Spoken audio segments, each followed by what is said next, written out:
bawat isa.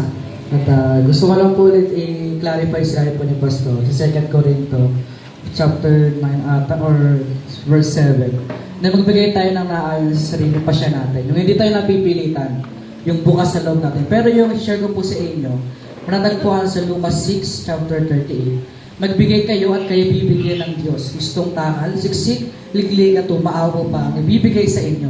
Sapagkat ang panukat na ginamit ninyo sa iba ay siya rin gagamitin panukat sa inyo.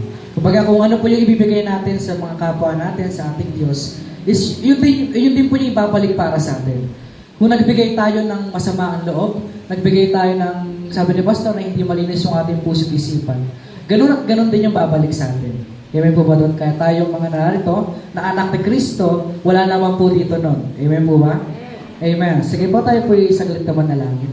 Ama namin Diyos, na pinakabanal at mga pangyarihan sa lahat, patuloy ka, Lord, maghari sa buhay ng bawat isa, Lord. Patuloy namin pinapanalangin, Lord, yung aming mga puso at isipan, Lord, na maging malinis, Panginoon, lalo na sa magbibigay sa iyo, Panginoon.